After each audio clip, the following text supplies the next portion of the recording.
greetings to you all.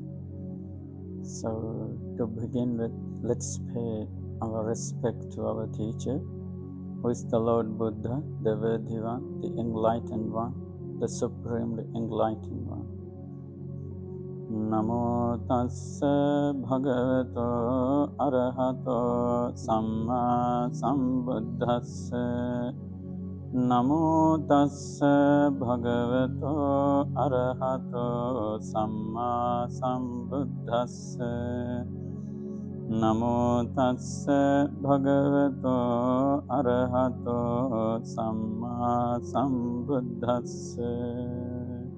Sadhu, sadhu, sadhu. Good afternoon, everyone.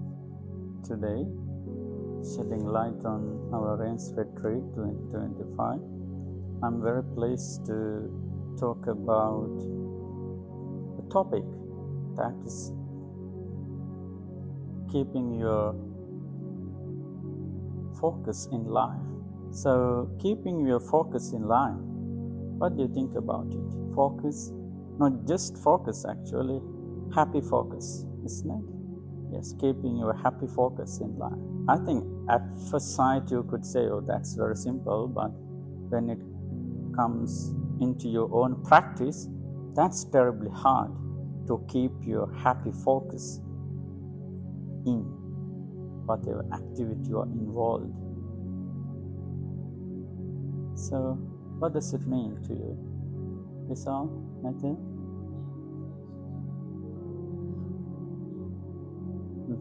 You mean keeping your own happy energy within your activity. Okay. Any other thoughts? What do you think? Keeping your happy focus maybe in your studies or your day-to-day activities? When you read some books, or when you resolve some mathematical formulas, some puzzles perhaps. What's right now? What's our focus right now? And what should be? Is it? Is it what? It is the talk. Yes, it is the talk followed by our insightful discussions. Well, here I would like to tell you something in brief, though. Happiness, or joy, or pleasure, by which you connotate in different terms herein. When I say happy, it's actually detached from all your defilements, all your unwholesome roots. What are the unwholesome roots in general? Do you remember? I think many times we have learned about them. The unwholesome defilements. The reason is that essentially there are two fundamental ways that we can find our pleasure or joy or happiness in life. But here in this context, when we say happy focus, this happiness is obviously attached to not unwholesome but wholesome roots. Most of the time we find our happiness through our unwholesome activities and mental roots, desire or ill will, emotions, feelings right now, and some sorts of your ignorance actually. But here, when I say focus, it is fully based on our wholesome roots of activities. Your generosity, your non-desire, and your compassion and loving kindness, followed by non-ignorance, your wisdom actually. Then what it means to you when I say focus, the focusedness, is it just about your mental energy? Yes, exactly. The one-pointedness, the collectiveness, heedfulness, or attentiveness. By all means, we have different ways of expressing what focus is, but in reality, the focus that we talk here today should be based on a wholesome or skillful means.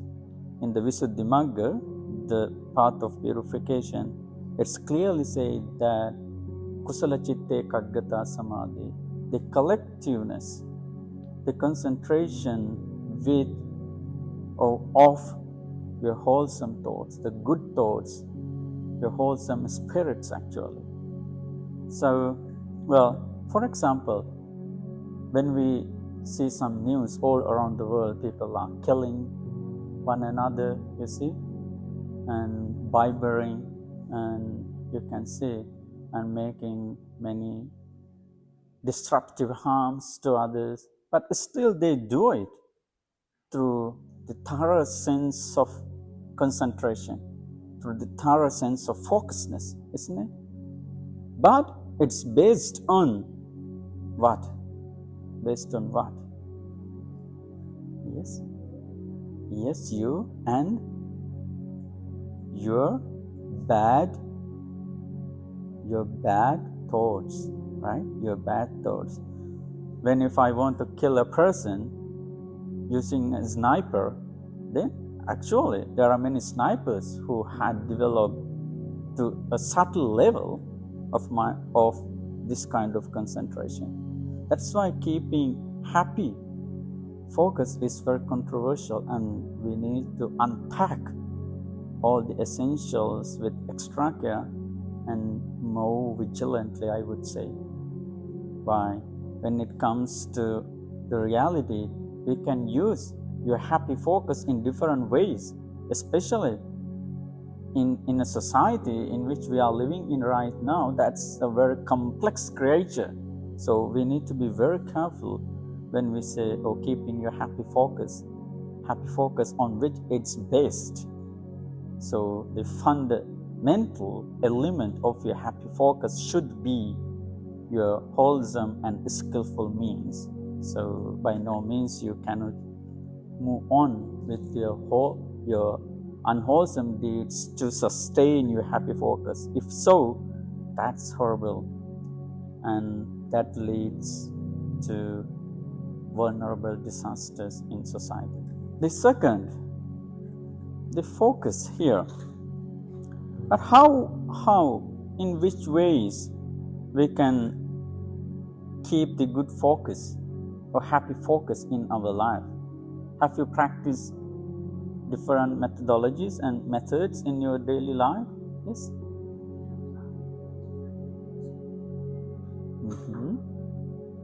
Okay, yes. Okay. What else?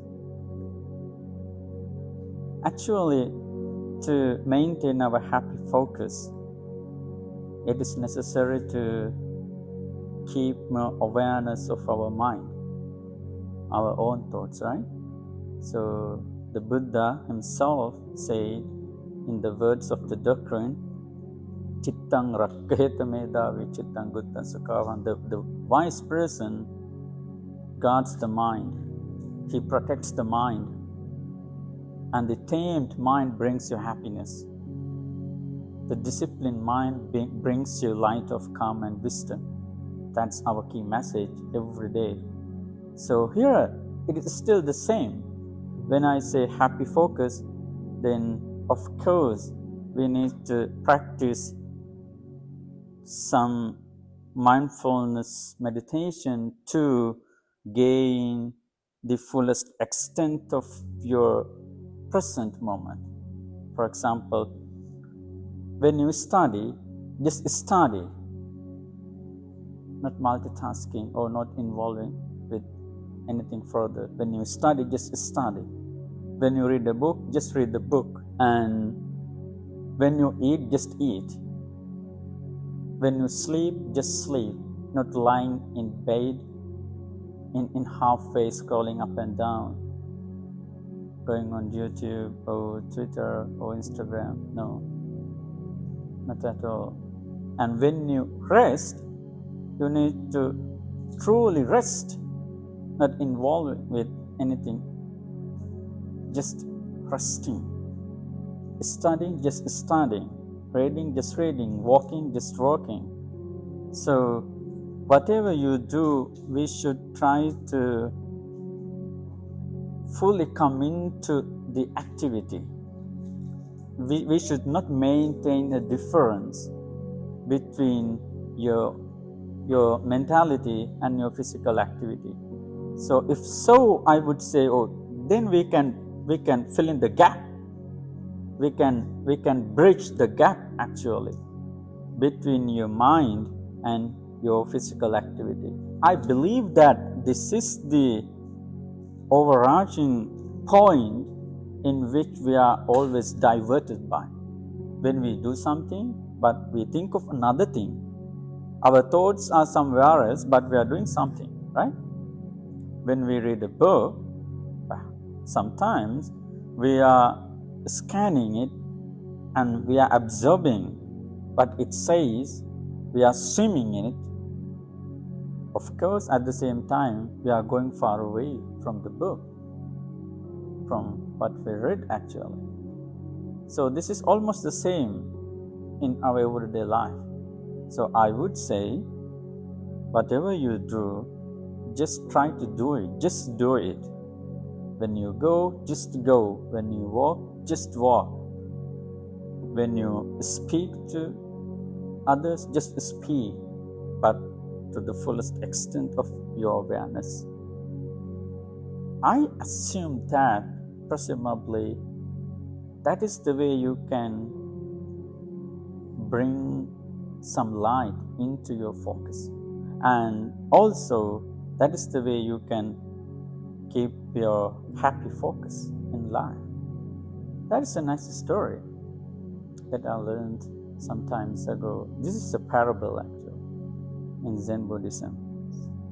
Once upon a time, there was a man who was chased by a tiger to the edge of a cliff. Okay? Then he saw the danger and he was really scared of it. He started climbing down of the cliff. So there was a little stick, then he hung on it. After a while, he saw, another tiger at the root of the mountain and is looking for him to come down. Now he is in the middle.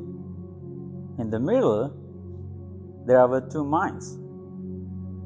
They were gnawing at the stick. At the same time, he spotted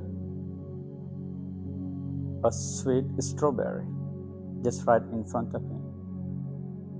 Can you imagine the story? On the cliff, top of the cliff, one tiger, down, one tiger, in the middle, two mice. But still, he saw a sweet strawberry. He just plucked it and ate. Eating it, he said, "Oh, how sweet it tastes." Can you see that? Keeping his happy focus, even in the dark, even presumably in the miserable time, still he found a way to keep his focus happy and joyful. What this means to me, when you are even in the foggy, misty surroundings in your life filled with all good fortune, bad spirits, perhaps still there is some way to find a light, to stay focused and alert in your life. So even in the darkness, you can find the light. To find it, you should be practicing more sensory awareness in your life. Then you will see the light. Once you seen it, absolutely, that helps you stay calm and focused. In addition, it is not really necessary to get through all the exams, and also moving on your all the difficulties to keep your happy focus in your life. Because some people do say that to stay happy and joyful, I have to do this and that. No, these are just kind of conditioned and imaginary aspirations. Whilst doing that, still, if you can enjoy the moment right now, that's better. That's even better, actually. And I think that is one of the essential things in our life we should practice and we should try to experience. Not to be happy even right now, not just after a while, after hundreds of decades. No. Whilst doing everything, but still try to keep your happy focus in your life. It is just like, it is something like that. When you start your computer, okay, for your homework, when you start the one tab on your screen for your homework, after a moment, you could see, there are multiple tabs on your screen. Maybe your YouTube, your Twitter, and your shopping list and to-do list, your email, and what else? All horrible things on the screen. But when you start doing your homework or your study, that's very disturbing. Maybe your screen get crashed, your computer or your brain should. But finally, if you just close all the unnecessary tabs whilst opening one tab, great. Only one tab that you need to work on, you should be fine. That's very relaxing. This is an analogy. This is very much like how you should work with your mind to keep your happy focus in life. Just pay attention to one thing at a time. Do one thing at a time. When we start multitasking or doing multiple things at a time, that itself leads you to distractions and disturbance and I think to some degree of imbalance and some disorders even in your life. So just do one thing at a time. Just open one tab at a time in your life. So that's how we should practice keeping a happy focus in your life. The more simple you are, the more happy you could be in your life. The more complicated you are, the more aggressive and agitated you would become in your life. So just keep everything simple as they are, because I think everything is simple by its very nature. However, as the time passed and how we make use of them, we tend to think that everything is complex and complicated. But if you can keep them simple, your life would be more beautiful, because simple is always beautiful. All in all, what we try to understand here, as the Buddha said in the words of the doctrine, Natam mata pita kaira anyeva pitanyataka. Your parents are always doing the best for you, right? No one else can do it for you. But however, samma panihitang chittang siyasona tato kare. The well-tamed and disciplined mind does better than even your parents.